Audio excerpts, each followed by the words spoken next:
رؤوسكم ومقصرين لا تخافون فعلم ما لم تعلموا فجعل من دون ذلك فتحا قريبا هو الذي أرسل رسوله بالهدى ودين الحق ليظهره على الدين كله وكفى بالله شهيدا محمد رسول الله محمد رسول الله والذين معه أشداء على الكفار رحماء بينهم تراهم ركعا سجدا.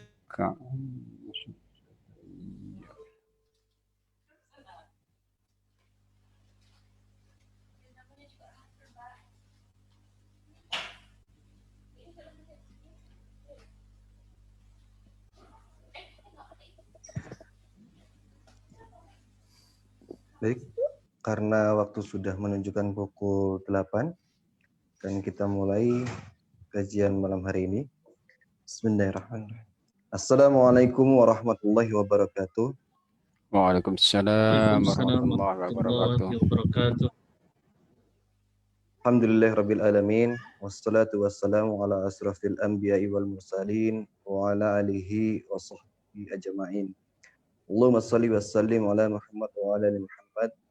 Asyhadu an la ilaha illallah wahdahu la syarikalah wa asyhadu anna Muhammadan abduhu wa rasuluh. Syukur alhamdulillah, puji syukur kehadirat Allah Subhanahu wa taala. Malam hari ini hari Jumat 19 Rabiul Tsani 1442 Hijriah yang berdepatan dengan tanggal 4 Desember 2020. Kita dipertemukan kembali dalam majelis ta'lim Ashabul Hijrah dalam fikih ibadah, dan tema malam ini insyaallah wudu dengan menggunakan kaos kaki.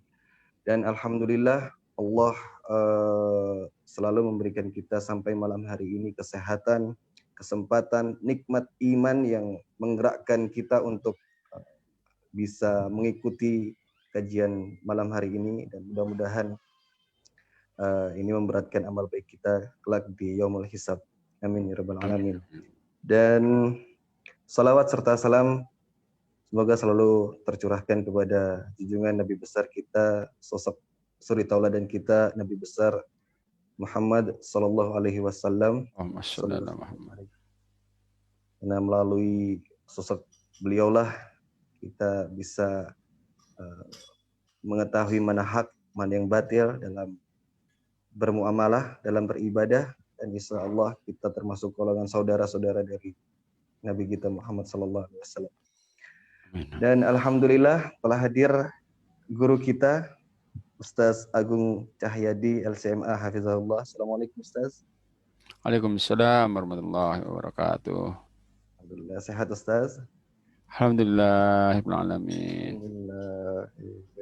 Dan kami ingatkan kepada seluruh jamaah agar mematikan mikrofon selama kajian berlangsung, dan untuk para akhwat bisa mematikan kameranya juga. Dan untuk nanti di sesi tanya jawab, agar jamaah mempersiapkan pertanyaannya melalui chat, menyampaikan melalui chat yang nanti akan kami bacakan dan akan dijawab oleh Ustadz Agung Cahyadi LCMA. Dan untuk selanjutnya kami persilahkan kepada Ustadz Agung Cahyadi hafizahullah untuk menyampaikan kajian malam hari. Tafadhal Ustaz. Baik. Bismillahirrahmanirrahim. Assalamualaikum warahmatullahi wabarakatuh. Waalaikumsalam warahmatullahi wabarakatuh. Waalaikumsalam warahmatullahi wabarakatuh. Alhamdulillahirabbil alamin. غافر الذنب وقابل التوب شديد العقاب ذي الطول لا إله إلا وإليه المصير أشهد أن لا إله إلا الله وحده لا شريك له وأشهد أن محمدا عبده ورسوله اللهم صل وسلم على نبيك محمد وعلى آله وصحبه ومن دعا بدعوته وسار على نهجه إلى يوم الدين أما بعد فيقول سبحانه وتعالى في محكم تنزيله يا أيها الذين آمنوا اتقوا الله وقولوا قولا سديدا يصلح لكم أعمالكم ويغفر لكم ذنوبكم ومن يطع الله ورسوله فقد فاز فوزا عظيما. Para jamaah sekalian, akhwah fillah rahimakumullah, kita bersyukur kepada Allah Ta'ala yang telah kembali berkenan untuk menyatukan kita di malam hari ini dalam sebuah kajian fikih ibadah, meskipun melalui media online kita ini Zoom. Tentunya kita senantiasa berharap mudah-mudahan Allah Ta'ala berkenan untuk meridhoi dan berkenan untuk mencatat upaya kita di malam hari ini sebagai bagian dari ibadah kita yang mudah-mudahan nantinya bisa menambah beratnya timbangan kebaikan dari Allah SWT. Allahumma amin. Baik jamaah sekalian, insya Allah kita pada malam hari ini masih akan membahas tema yang kaitan dengan bersuci. Dalam kaitan ini tema kita insya Allah yaitu mengusap khuf saat kita bersuci. Jadi dalam syariat agama kita yang mulia ini, Allah memberikan beberapa keringanan saat kita berwudu untuk tidak harus membasuh kaki kita. Yang dia merupakan salah satu rukun wudu itu membasuh kaki. Tapi pada kondisi tertentu dengan kita diperkenankan saat wudu kita tidak harus membasuh kaki. Tapi cukup untuk mengusap khuf yang kita pakai. Khuf itu artinya sesuatu yang membalut kaki. Yang aslinya khuf itu adalah kaos kaki yang terbuat dari kulit. Tapi sebenarnya semua yang membalut kaki kita yang kita butuhkan saat kita memerlukannya, mungkin karena kedinginan atau sakit, sehingga kita harus kita bas, kita tutup, maka saat kita berwudu itu kita tidak harus membuka, cukup mengusap di atas saja.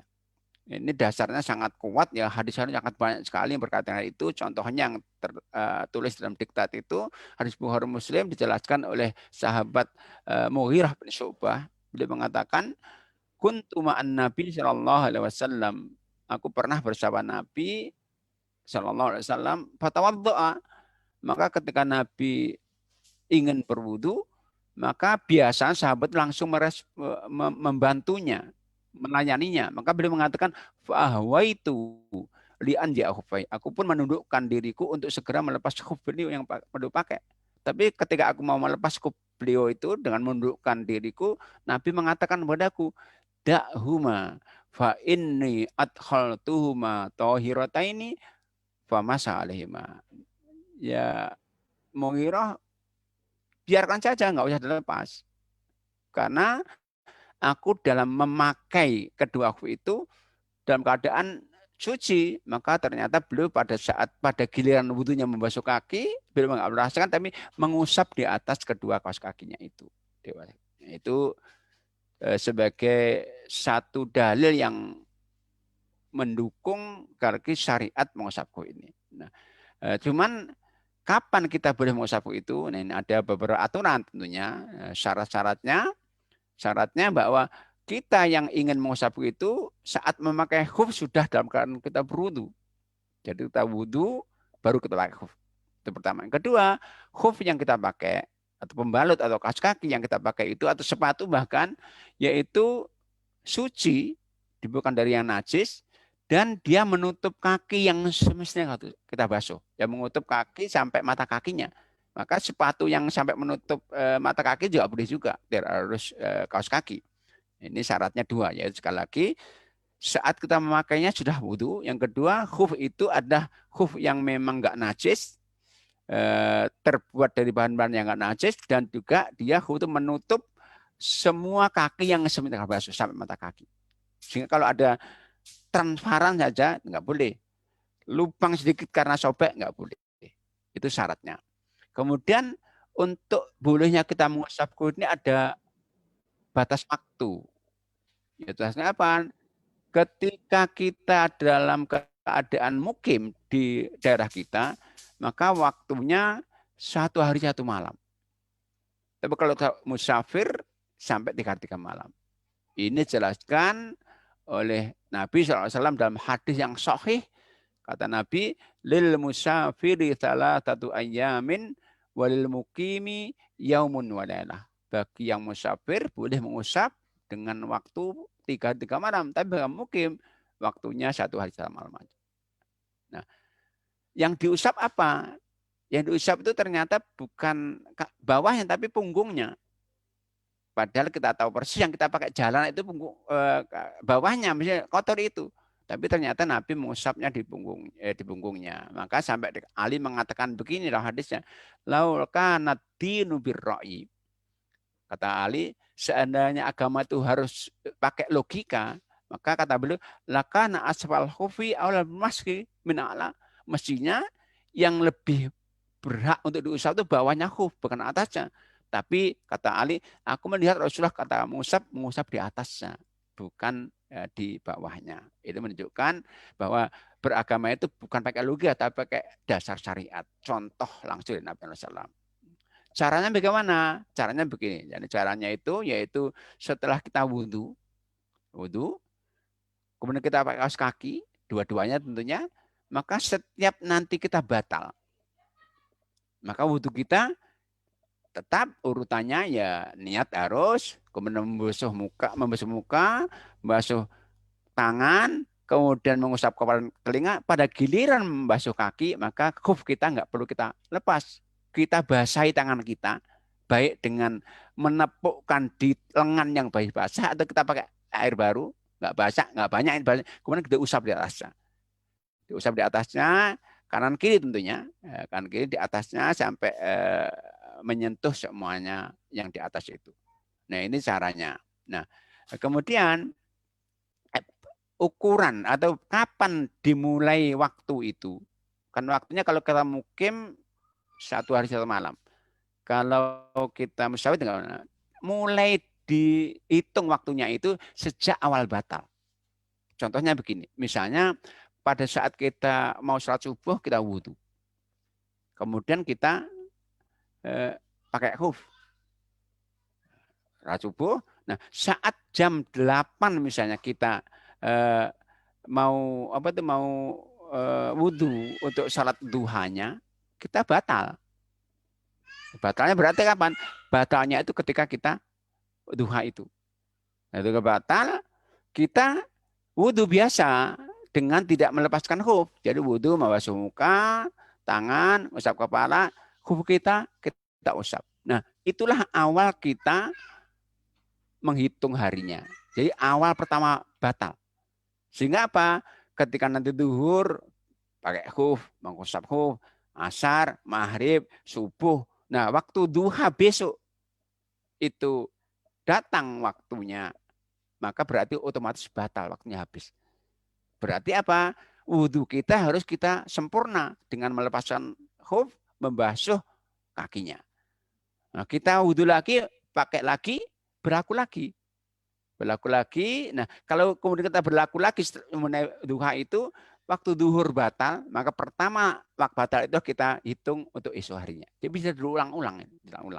Setelah batal, lepas khuf, wudhu biasa, kemudian berlaku lagi 1 hari 1 malam, batal lagi, wudhu lagi biasa, pakai khuf lagi, berlaku lagi. Maka itu ketika kita mukim. Tapi kalau musafir, itu sampai 3 hari 3 malam.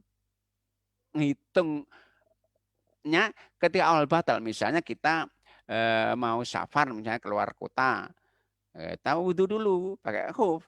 Nah kemudian pas saat di tempat safar kita di Jakarta, di Malang, di mana safar, kita mau wudhu karena batal, maka sejak waktu itulah dihitung 3 hari 3 malamnya. 3 hari berikutnya kalau batal ya harus lepas, kemudian wudhu biasa dengan membasuh kaki, pakai lagi, berlaku lagi 3 hari 3 malam. Nah itu sekali lagi untuk cara mengusap khuf dan bagaimana menghitung batas waktunya, mulainya dan kapan berakhirnya.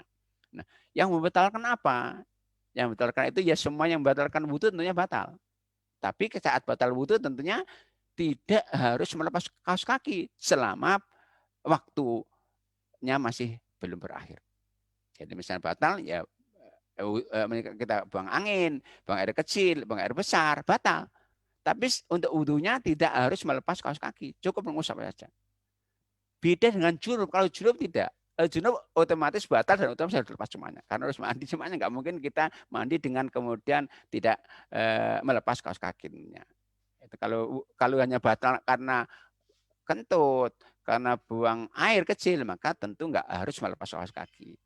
Sehingga wudhu kita saat batal buang angin itu tetap wudhunya adalah dengan mengusap khuf yang kita pakai. Nah, yang ketiga, terlepasnya salah satu khuf atau kedua-duanya bahkan. Jadi satu terlepas saja batal otomatis. Berarti apa? Setelah batal terlepas, kalau sudah terlepas berarti itu sudah dimulai dari awal. Wudhu sempurna lagi. Karena terlepas. Bahkan ketika terlihat saja sebagian kaki yang mesti dibasah, misalnya kok khuf kita kecantol apa sobek, yang karena sobek itu terlihat mata kakinya, maka otomatis batal, nggak berlaku lagi berarti. Harus lepas, wudhu sempurna, nah kita ganti kaos kaki baru kemudian berlaku. Dan yang kelima, dengan habis sama berlaku maka otomatis batal. Berarti harus lepas kaos kaki kita, wudhu biasa lagi dengan membasuh kaki, pakai lagi, berlaku lagi. Nah itulah 5 hal yang membatalkan pengusapan di atas khuf. Dan itu sekali lagi bisa kita pakai sebagai keringanan Allah SWT kita. Kalau ke kantor misalnya, waktu mau kantor pakai wudhu, pakai kaki, nanti di kantor waktu sholat duhur, sholat asar, nggak harus dilepas. Nah ini yang pertama. Yang kedua, masih berkaitan dengan khuf itu yang sejenis, yaitu mengusap gip atau perban. Itu jadi saat kita terkilir atau patah sehingga kita harus pakai pakai gip atau perban, itu boleh juga untuk mengusap di atas perban, dan wudhu kita harus melepaskan perban itu untuk membasuhnya. Misalnya tangan kita misalnya terkilir atau terluka. Yang luka itu tidak mungkin karena air dan kita perban. Yang perban itu nggak mungkin dibuka mudah. Karena kalau kita buka kena air akan bisa menyebabkan mungkin tambah sakit atau memperlambat proses kesembuhannya. Maka langsung kita pakai, jadi luka kita perban, saat wudhu nanti kita tidak harus membasuh yang membuka perban, tapi cukup membasuh yang sehat, dan yang depan diusap saja. Jadi misalnya ada bagian tangan kita terluka, misalnya kita pakai perban begini. Saat wudhu nanti, mata kita biasa membasuh muka biasa karena sehat, tangan kanan biasa, tangan yang terbuka ini dibasuh, yang terperban cukup diusap saja. Sebagian besar atau semuanya, sebagian besar sudah cukup. Dan untuk ini tidak harus wudhu dulu. Kalau mengusap khuf kan wudhu dulu. Makanya terperban ya karena nggak mungkin wudhu dulu, nggak perlu dibutuhkan segera, perlu gip segera, maka nggak perlu wudhu dulu. Nah, syaratnya apa? Syaratnya dari gip dan perban atau yang lain tidak memungkinkan untuk mudah dilepas. Kemudian anggota tubuh yang sakit tidak mungkin kena air, mungkin karena takut akan menambah sakit atau memperlambat proses kesembuhan. Kemudian gip dan perban tidak melampaui batas yang dibutuhkan. Tapi kalau korban mungkin ya, tapi gip kan sulit. Gip itu yang mungkin yang patah sebagian, tapi gipnya kan panjang. Nah nanti ada caranya sendiri. Untuk gip itu nanti ada cara jadi, karena melebihi para ulama ada yang mengatakan itu harus pakai juga tayamum juga. Kemudian gip dan perban bukan dari bahan yang najis atau haram. Caranya gimana? Caranya yaitu saat kita terperban sebagian anggota wudhu kita atau anggota mandi kita, bahkan mandi kita, maka yang sehat tetap harus dibasuh. Muka kita dibasuh, tangan kita kanan yang enggak terluka dibasuh. Kemudian mengusap seluruh atau sebagian besar gip yang dipakai atau perban yang kita pakai. Dan ini Syafi'iyah harus pakai tayamum. Dapat tayamum juga. Kenapa? Ada hadisnya di awal disebutkan dulunya, ada seorang sahabat ya, itu terluka parah di kepalanya karena terkena batu, terlempar batu di kepalanya. Luka parah, dalam keadaan luka parah beliau junub. Nah, ketika dalam kondisi demikian, dia tanya kepada teman-temannya, sahabat yang lain, gimana ini, bolehkah saya tayamum dalam keadaan luka parah kepalaku ini, aku junub ini. Nah, sahabat-sahabat ternyata mengatakan kamu harus mandi, ada air kok. Nah, akhirnya mandi. Mandi ternyata berakibat fatal, wafat. Nah, ketika berita ini sampai ke Nabi, Nabi marah dan mengatakan, qataluhu, apakah mereka membunuh sahabatnya sendiri dengan fatwanya itu? Ala yas'alu idram ya'amu. Kenapa nggak tanya dulu ketika nggak tahu? Fa inna syifa'al soal, karena terapinya orang nggak tahu tanya. Kemudian mengatakan innama kana yakfi atayamam. Untuk orang demikian itu cukup tayamum. Wayam mayasiba al jirhat, kemudian lukanya dibalut dengan pembalut, diusap balutnya itu. Yang sehat itu. Jadi, tapi ada kata tayamum. Nah, tayamum ini sekali lagi para ulama mengatakan dilakukan pertama saat perban itu melampaui batas. Artinya kalau yang luka hanya 5 cm, kok perbannya sampai 15 cm. Mestinya ada anggota yang sehat, mestinya basuh, tapi tertutup oleh perban itu.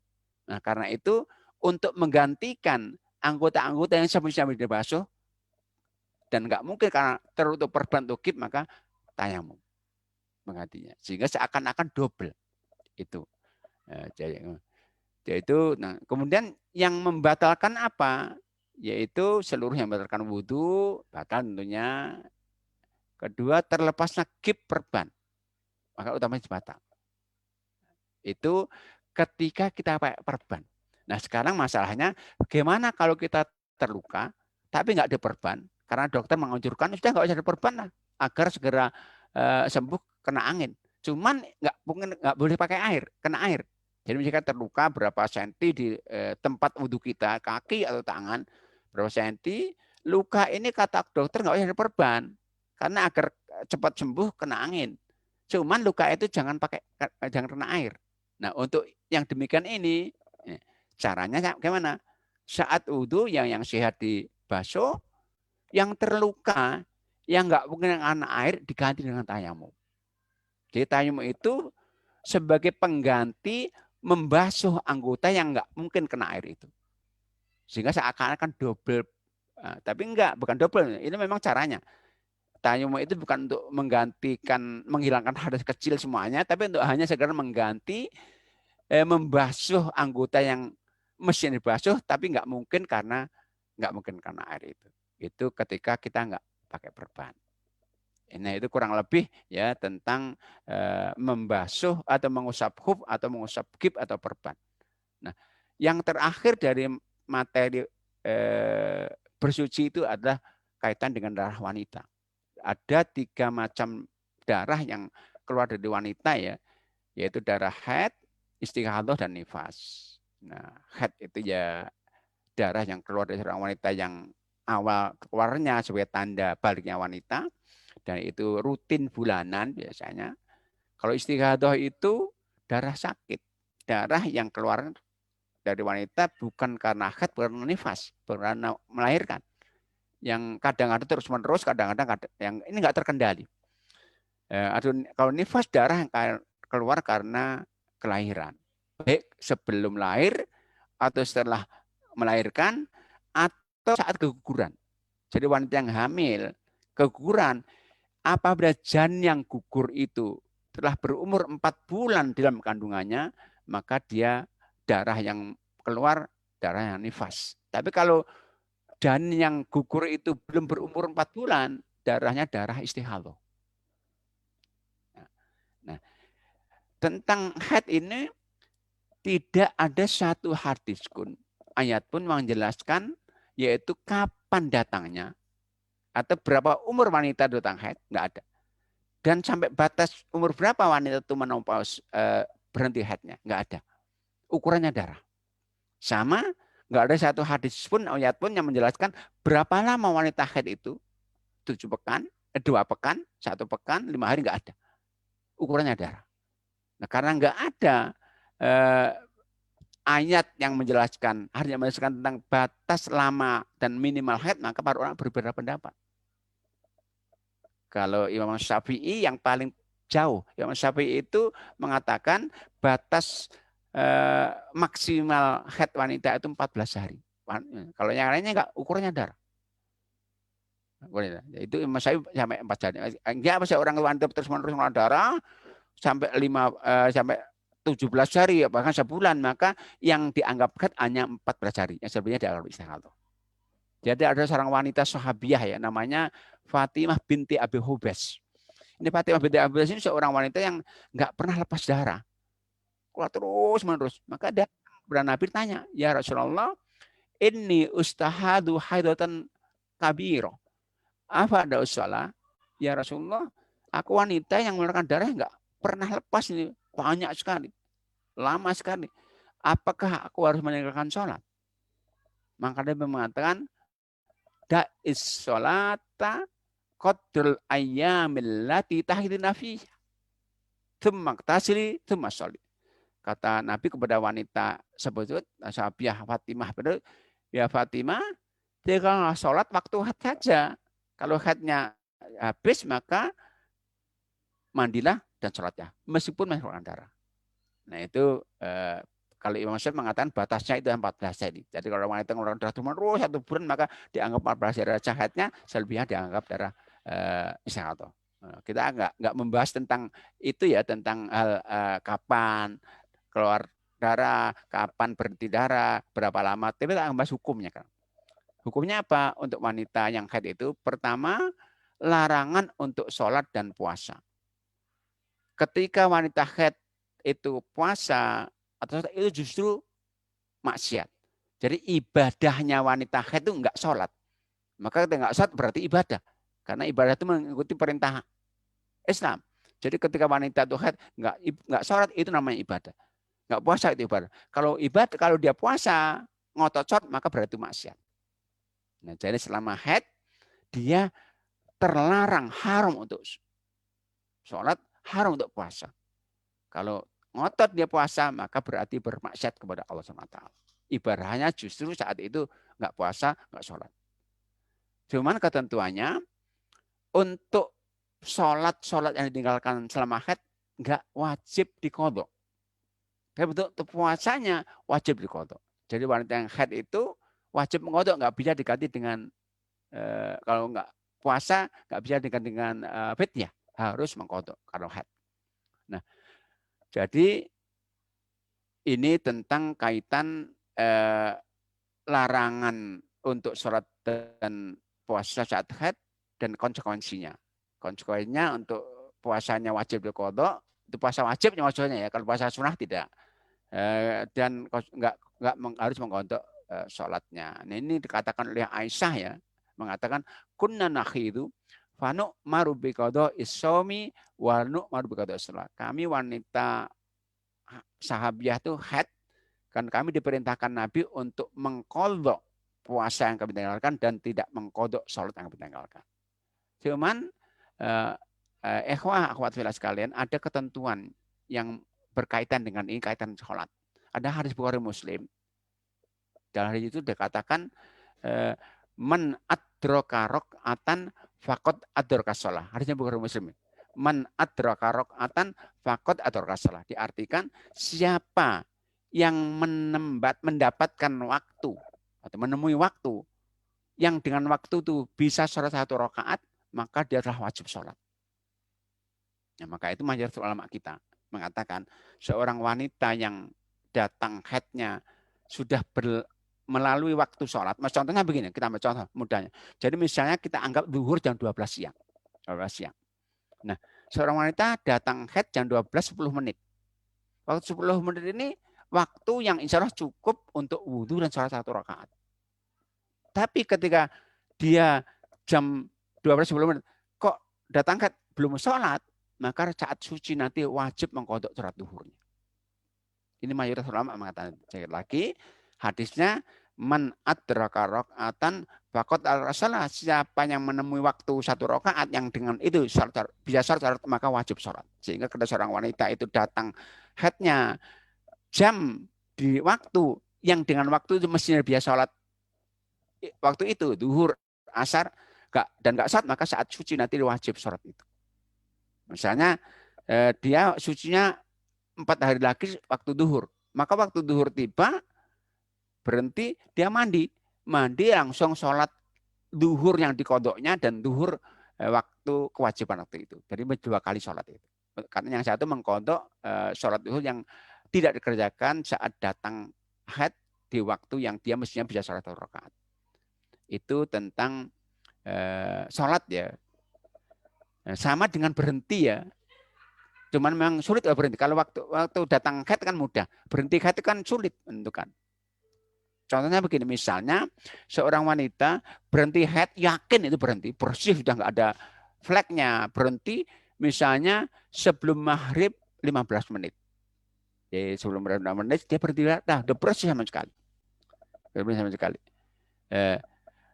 Maka saat itu dia wajib untuk langsung mengkodok, sholat.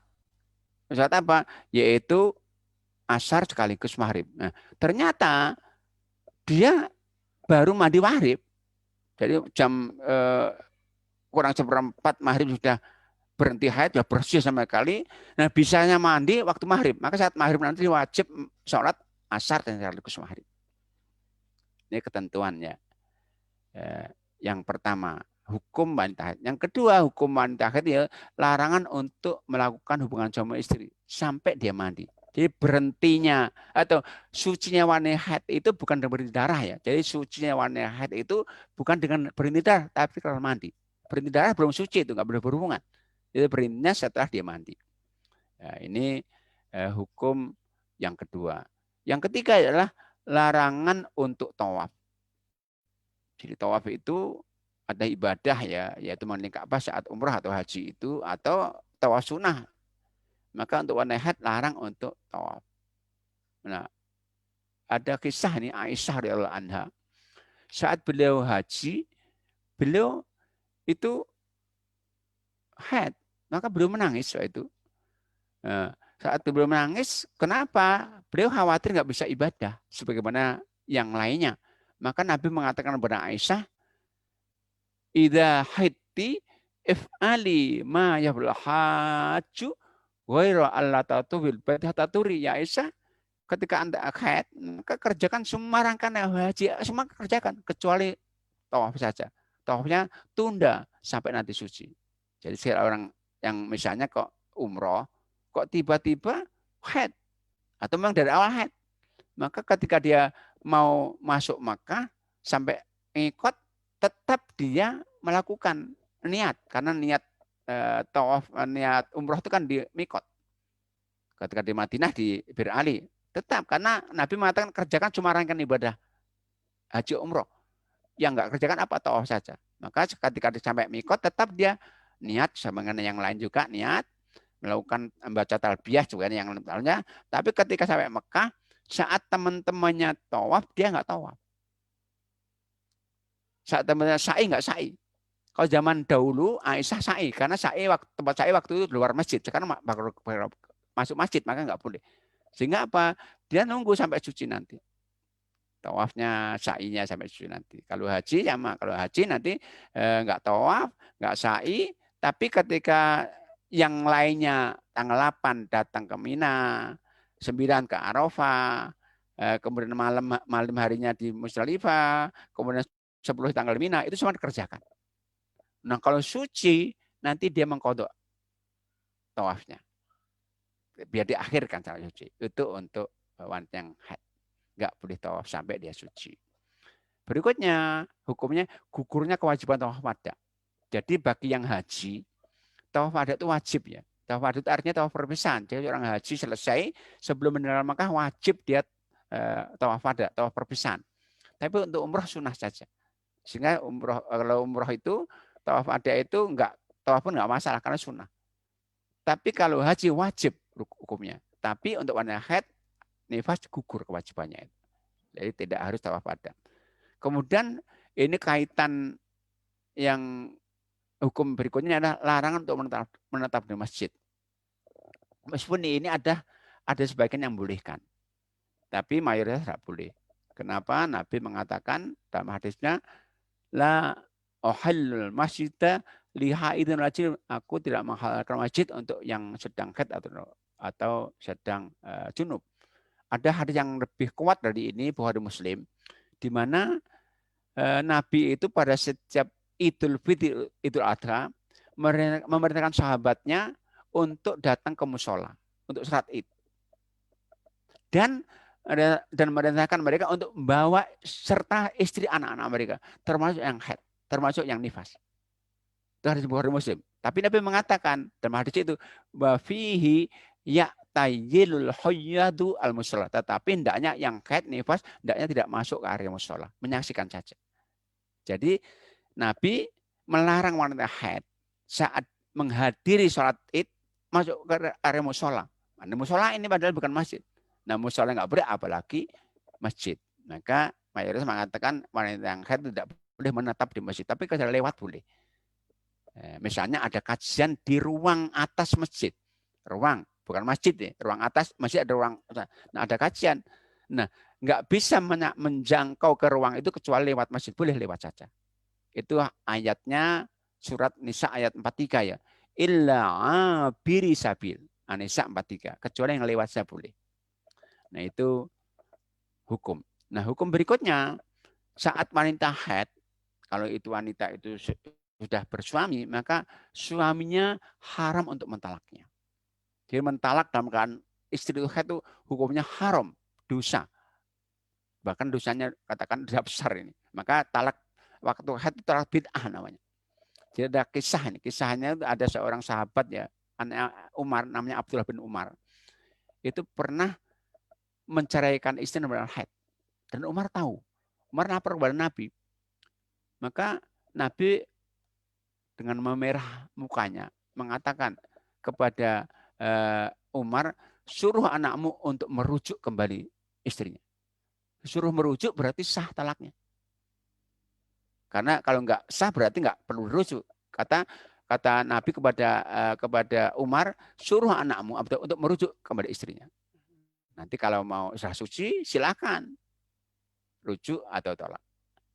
Berarti haram untuk mentalak istri dalam haid. Karena talak haid itu kenapa haram? Karena memperlambat atau memperpanjang masa iddah. Jadi wanita yang subur itu kan masa iddahnya kalau cerai kan 3 kali haid. 3 kali haid. Talatu kuru 3 kali haid. Nah, kalau dia dapat haid ditalak berarti akan menjadi 4 kali haid nanti. Haram. Berarti apa? Berarti menyiksa wanita. Mestinya 3 kali haid sudah bisa nikah lagi, gara-gara dia haid maka dia nikahnya menunggu 1 bulan kemudian. Cuman di sini ada pengecualian. Ada 2 kondisi di mana seorang suami boleh mentalak istrinya haid. Kapan itu? Apabila talak itu sebelum ada hubungan suami istri. Misalnya suami istri akad nikah sah. Nah, istri waktu itu haid. Tapi kemudian ada ketidakcocokan, suami mentalaknya, itu nggak menunggu haid karena belum berhubungan sama istri, boleh. Yang kedua, apabila talak dilakukan karena iwat, hulu, karena permintaan istri, misalnya seorang suami maksiat, nah, istrinya nggak tahan kemaksiatan suami ini, maka istri boleh meminta cerai. Jadi cerai itu kan hak suami, istri nggak bisa menceraikan, tapi istri punya hak untuk minta cerai. Kalau istri minta cerai, suami wajib menceraikan. Kalau suami nggak mau menceraikan, diceraikan oleh pengadilan, maka gugat cerai. Karena nikah itu kan untuk kedamaian. Kalau istri nggak damai karena suaminya maksiat terus, ya minta cerai boleh. Nah, saat itu wajib. Nah, itu boleh meskipun dalam keadaan wanita haid. Kenapa? Yang minta wanita sendiri berarti siap menanggung risiko berpanjang-panjang dalam masa iddah. Nah, ini hukum yang berkaitan dengan haid. Yang terakhir tentunya wajib mandi. Jadi suci wanita haid itu bukan dengan berhenti darah, tapi dengan mandi. Saat berhenti darah nggak boleh melakukan ibadah. Berhubungan suami istri nggak boleh. Kemudian juga tawaf nggak boleh. Sholat nggak boleh. Sampai dia mandi. Nah, itu haid. Yang kedua adalah darah istihadah. Jadi darah istihadah itu sekali lagi bukan darah karena haid, bukan karena nifas. Darah keluar begitu saja. Maka dikatakan darah penyakit. Nah, wanita istihadah itu dianggap suci. Sehingga semua ibadah tetap berlaku baginya. Dia wajib sholat, wajib puasa, boleh berhubungan sama istri, mengeluarkan darah, boleh tawaf, boleh semuanya. Cuman ada aturan khusus tentang wudhunya. Jadi wudhunya itu hanya boleh dilakukan ketika sudah masuk waktu sholat. Jadi ketika seorang wanita sudah itu mau sholat, nggak wudhu sampai datang waktunya. Waktu mau duhur, tunggu dulu waktu duhur datang. Ketika duhur datang, baru dia boleh proses wudhunya. Wudhunya, maka waktu datang duhur, dia bersihkan darahnya. Bersihkan darahnya, kemudian ditahan dengan pembalut, setelah itu wudhu. Setelah wudhu, nggak mandi ya, wudhu saja. Setelah wudhu, dia sholat. Waktu sholat, yakin keluar darah, nggak batal. Nah, batalnya kapan? Batalnya dengan habisnya waktu sholat. Sehingga nanti ketika waktu duhur selesai, datang asar, dia bersihkan darah lagi. Kemudian balut lagi, wudhu lagi. Setelah wudhu, dia sholat asar, di tengah sholat yakin keluar darah nggak batal. Batalnya dengan habisnya waktu asar. Maka para ulama mengatakan untuk istighadah itu boleh jamak sholat. Jadi wudhunya berlaku untuk satu waktu sholat. Bukan satu sholat, satu waktu. Jadi misalnya jamak boleh langsung. Karena jamak itu satu waktu. Wanita istighadah, duhur datang, dia bersihkan darah, kemudian tahan dengan penahan, kemudian wudhu, satu sholat langsung jamak duhur asar. Berarti nunggu maghrib nanti. Karena mempermudah dia. Jadi, karena jamak sholat itu boleh karena masyakoh kesulitan. Karena wanita itu kesulitan untuk bersuci. Nah ini tentang cara bersucinya wanita itu. Dan ini darah ini kadang-kadang memang nggak terkendali ya. Darah banyak, darah sedikit. Kalau dalam Syafi'iyah itu memang ada dibedakan ya. Untuk membedakan darah istiqolah dan darah haid itu dibedakan sama Syafi'i. Kalau kentalannya, baunya, segala macam. Ini untuk istiqolah. Berikutnya darah yang ketiga adalah darah nifas. Sekali lagi nifas itu darah yang keluar karena kelahiran karena keguguran. Baik sebelumnya atau setelahnya. Setelahnya. Jadi mungkin 2 hari sebelum melahirkan sudah keluar darah, berarti dari itu. Setelahnya 5 hari keluar darah nifas, bukan darah nifas. Nah, darah nifas ini sama dengan haid, tidak ada batas minimal maksimal lamanya. Bisa sehari, bisa 2 hari, bisa sebulan. Tapi mayoritas ulama mengatakan batas maksimalnya 40 hari. Kenapa? Ini kebiasaan sahabiah dulu. Jadi kata para sahabiah dulu, ada seorang sahabiah yang mengatakan, kunna najlisu ala Rasulullah arba'ina yauman. Kami para wanita sahabiah saat Nabi masih hidup, berhenti menunggu untuk nggak sholat itu saat nifas sampai 40 hari. Sehingga para ulama mayoritas sampai sekarang, kalau ada wanita nifas, 40 hari keluar darah itu dianggap darah istighadah. Kecuali bertepatan dengan waktu haidnya tentunya. Kalau selama 40 hari mengolah darah terus, maka darah istighadah tetap wajib sholat. Ya. Mandi dulu karena nifas. Hukum berkaitan dengan nifas itu hampir sama ya. Saya ulangi lagi ya, darah nifas ini termasuk darah keguguran ya. Tapi syaratnya janin yang gugur sudah berumur 4 bulan. Maka seorang wanita hamil, keguguran, kok sudah 4 bulan berumur janin itu, maka darah menyertai nifas. Tapi kalau sebelum 4 bulan gugur, darahnya darah istihadhah. Nah, untuk hukum nifas itu hampir sama dengan haid ya. Larangan untuk sholat dan puasa dengan kewajiban mengganti puasa wajibnya. Kemudian larangan untuk melakukan hubungan suami istri sampai dia selesai dan mandi. Kemudian larangan untuk tawaf. Larangan untuk menetap di masjid, gugurnya kewajiban tawaf dan wajibnya mandi. Itu beda, hukumnya bersama. Bedanya kalau haid itu sebagai tanda wanita masih subur dan dia sebagai datangnya pertanda datangnya baliknya seorang wanita. Kalau nifas itu ada karena keguguran atau karena kelahiran. Nah itu mungkin ya tentang hukum-hukum berkaitan dengan haid itu dasarnya dari 2 wanita sahabiah istri Nabi, yaitu Aisyah dan Maimunah. Nah, barangkali itu mungkin sementara ya, sebelum kita lanjutkan mungkin monggo silakan diskusikan, monggo yang menambahkan, ada yang bertanya silakan. Nanti mungkin kalau masih cukup kita lanjutkan pada materi berikutnya, sholat, kita masuk sholat. Monggo silakan. Iya Ustaz. Ini ada pertanyaan Nggih. dari Ibu Niswiana Intan. Jika selesai haid saat waktu subuh, Ustaz, Nggih. apakah juga mengkodok sholat isya juga? Seperti apabila selesai haid di waktu hampir maghrib, maka mengkodok sholat asar. Jazakallah khair. Baik. Jadi kalau keyakinan bersihnya itu sudah subuh, nggak perlu. Tapi kalau mungkin ada 5 menit sebelum sudah yakin bersih, belum start mandi, maka start mandi nanti wajib isya dan karena waktu isya kan berakhir dengan datang subuh. Maka ketika berhentinya haid itu sebelum waktu subuh, namun sempat mandinya batas subuh, waktu subuh, maka dia wajib mengkodok isya dan subuh, mengkodok isya dan sholat subuh. Tapi kalau yakin berhentinya darah itu sudah subuh, malam masih keluar, maka hanya wajib sholat subuh saja.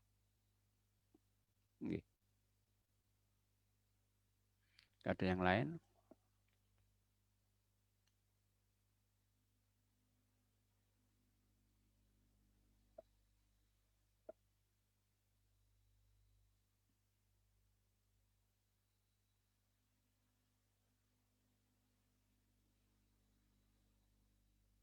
Silahkan.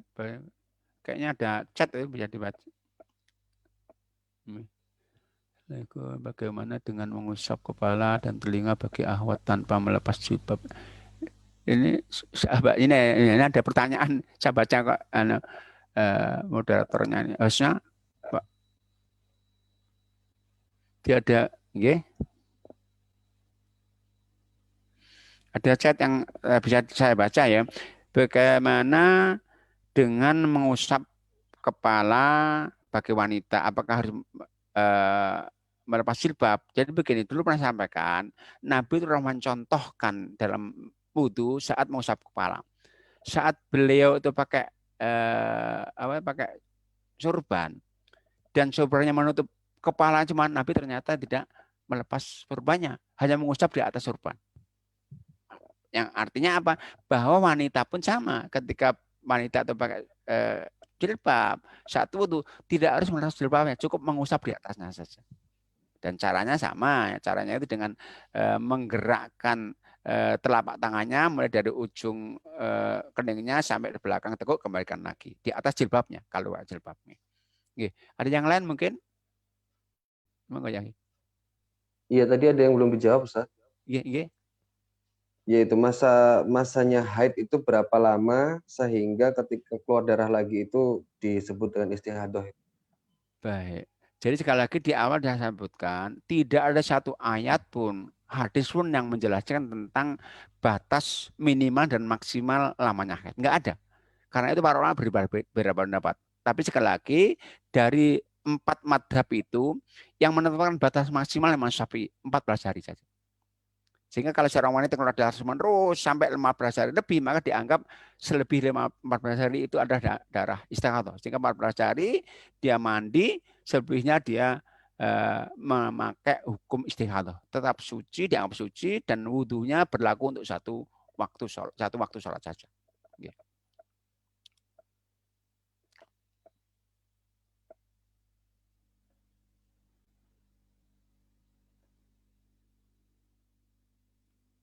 Halo? Silakan. Masih ada lagi dari Bu Emi. Assalamualaikum Ustaz.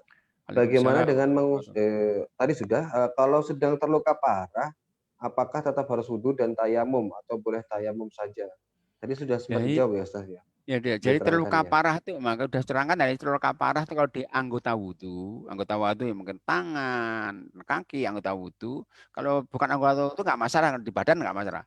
Itu kalau terluka parah, kalau di perban ya, itu kita yang tetap wudhu biasa, yang suci, yang sehat dicuci, wajah dicuci, tangan kanan dicuci, tapi anggota yang terperban tadi diusap saja. Itu kalau diperban. Tapi kalau nggak diperban, lukanya terbuka. Sementara nggak mungkin makan air, di samping mencuci yang sehat, tayamum sebagai pengganti yaitu anggota yang terbuka tanpa boleh kena air tadi.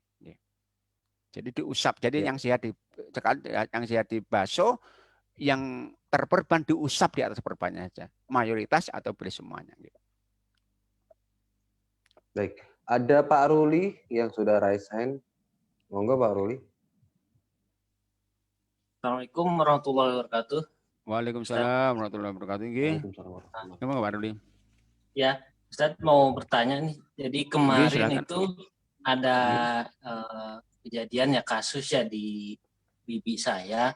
Beliau itu kan air wudhunya sehari-harinya itu dari sumur. Iya. Nah, kemudian beliau sudah sholat, kemudian mencuci baju pakai air sumur tersebut, tapi ternyata setelah beberapa lama ternyata di sumurnya itu ada bangkai tikus, Ustadz. Iya, iya. Nah, kemudian beliau merasa ragu untuk air tersebut apakah suci atau najis. Jadi beliau was-was sholatnya itu menggunakan pakaian yang tidak suci seperti itu. Jadi apakah perlu sholat kembali? Kemudian baju-baju yang sudah dicuci itu apakah harus dicuci kembali dengan air yang bersih seperti itu? Baik. Terima kasih, Ustaz. Iya. Baik. Jadi dulu pernah kita bahas tentang air ya. Jadi intinya begini.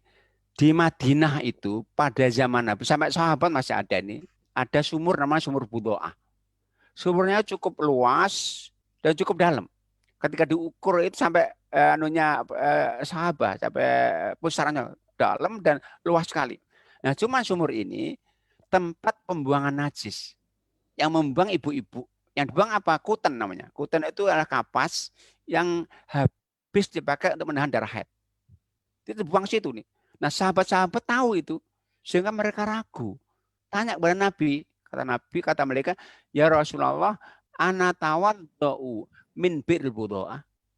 Apa kita masih boleh wudu dengan air dari sumur budoah itu? Maka Nabi mengatakan, mungkin bisa dibaca lagi, kata Nabi, al-ma'u tahurun la yunajjis syai'un.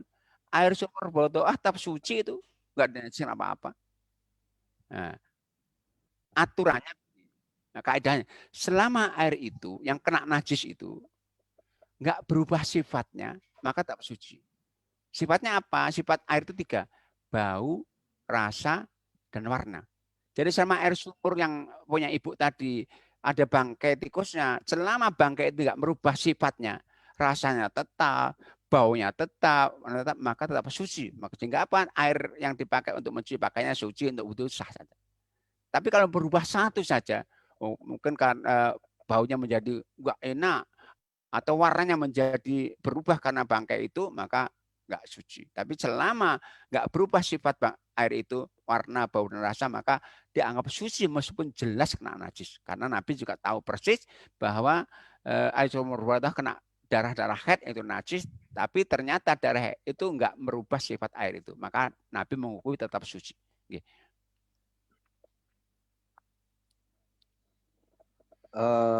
Sementara ini sudah tidak ada yang bertanya. Oh, ada. Pak Ruli masih bisa ada lanjutannya ini, Ustaz. Jadi jika bau tidak suci ya, Ustaz. Jika bau tidak, ada baunya berarti ya tidak suci. Jadi maka itu perubahan bau itu karena bangkai, karena najis itu yang membuat enggak suci. Tapi kalau perubahan bau itu karena mungkin bau tanah itu suci. Karena ada kan air bau tanah kan. Itu enggak najis. Tapi kalau perubahan karena bangkai, jadi apa? Kalau orang Jawa banger misalnya karena bangkai itu, maka najis. Jadi satu berubah karena bangkai itu, baunya, rasanya, warnanya menjadi najis. Tapi kalau sama lagi enggak berubah, suci. Atau berubah baunya tapi perubahan karena bau tanah, tetap air itu dianggap suci. Jadi ukurannya perubahan sifat dari air itu. Satu saya berubah maka akan menjadi najis. Kalau perubahan itu karena najis yang berada di air itu. Tadi ada Ukhti Rahma raise hand. Cuman sepertinya kami tunggu untuk ini ya, kalau sempat diketik saja Bu Rahma untuk bertanya dengan Ustadz. Dan mungkin sambil menunggu pertanyaan dari Bu Rahma diketik, Ustaz, mungkin saya bertanya untuk mengusap khuf. Ini kalau prakteknya di dalam kehidupan kita sehari-hari itu contohnya seperti apa, Ustaz? Maksudnya dalam berkegiatan seperti apa? Apakah saya kepikirannya tadi malah apakah itu dalam kondisi perang? Misalnya kayak Bukan, kondisi hmm, normal. Antum ke kantor, jadi sekali lagi khuf itu bukan kondisi perang saja, kondisi normal. Jadi Nabi itu kalau musim dingin dan sahabat itu musim pakai khuf. Nggak perang itu di Madinah tenang, damai. Saat dingin tuh kan mereka menahan dingin kaki dengan pakai khuf. Mereka sholat dengan khuf itu. Maka saat itulah mereka mengusap itu. Sama kalau antum atau kita semuanya. Harian ke kantor misalnya.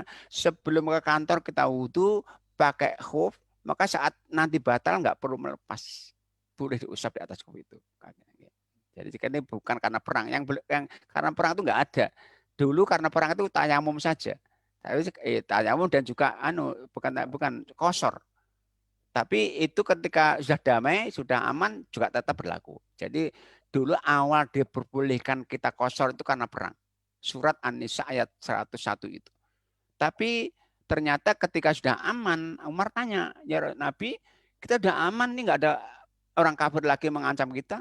Kenapa kita masih mengkosor? Nabi mengatakan, sodakotun, tasodakallahu biha, balu. Ini sedekah Allah, terima saja sedekah Allah itu. Nah, untuk khuf tidak karena perang, tidak karena normal pun tetap boleh selama kita memenuhi syarat, yaitu kita memakainya saat kita sudah dalam keadaan wudu.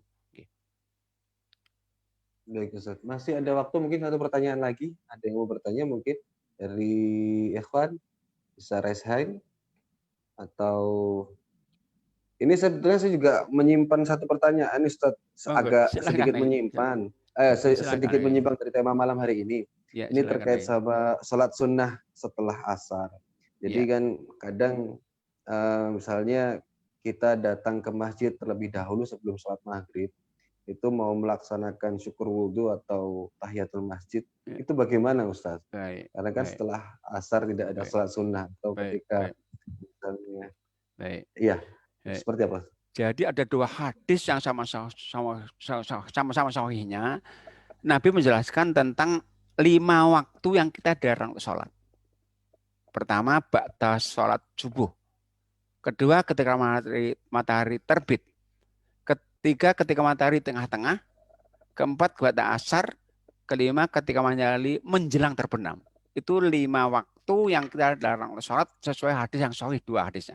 Nah, cuman larangan ini apakah sifatnya mutlak haram atau tidak? Nah, ada perbedaan ini.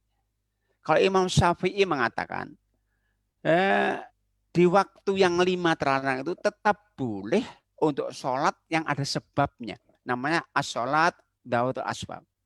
Apa itu? Sholat ba'da wudu karena ada wudu. Tahiyatul masjid karena sholat jenazah. Nah, itu sholat jenazah itu kan maka boleh sholat. Nah, sebagian ulama kita tetap ada pengecualian. Apa yang disepakati boleh sholat di waktu larang itu sholat mengkodok sholat fardu yang tertinggal. Mungkin kita tertidur nggak sholat subuh, atau tertidur nggak sholat isya, ingat ba'da subuh, maka wajib sholat ba'da subuh isya itu. Sehingga apa? 5 waktu yang terlarang itu tidak mutlak sifatnya. Ada yang diperbolehkan. Pertama yang diperbolehkan jelas itu adalah mengkodok sholat fardu karena tertinggal. Kedua, sholat tawaf. Itu hadisnya sahih, Nabi membolehkan. Ketiga, yaitu sholat jenazah, itu boleh. Semua ulama sepakat sholat jenazah boleh. Maka kalau antum ke Mekah, umroh haji, setiap sholat fardu, batasan ada sholat jenazah, batas asar ada. Karena ada pengecualian. Nah, Imam Syafi'i sekali lagi menambah lagi. Semua sholat ada sebabnya, itu boleh. Sebab wudu, sebab masuk masjid, sebab jenazah. Maka kalau antum ikut Imam Syafi'i, masuk masjid batas asar, tetap disunahkan untuk sholat tahiyatul masjid, wudu, tetap sholat sunnah pada wudu. Itu pengecualian. Jazakallah khair Ustaz. Untuk Bu Rahma tadi ternyata ada kesalahan kepencet ternyata ya. Terima kasih. Dan demikian Ustaz.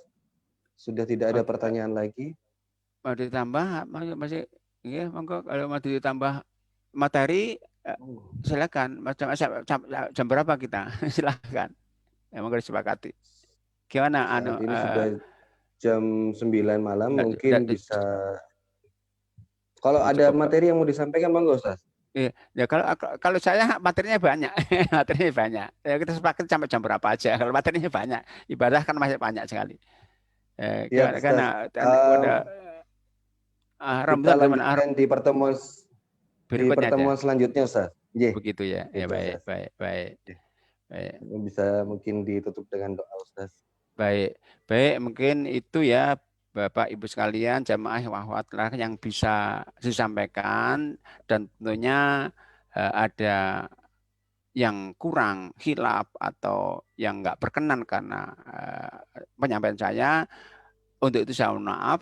Dan monggo kita tutup ini, kita nggak apa-apa, kita tutup dengan doa ya.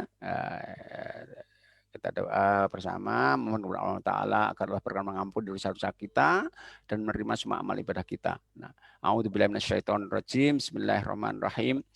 Alhamdulillahirabbil alamin, hamdan yuwafi ni'amahu wa yukafi mazidah. Ya Rabbana lakal hamdu kama yanbaghi li jalali wajhika wa 'azimi sultanik.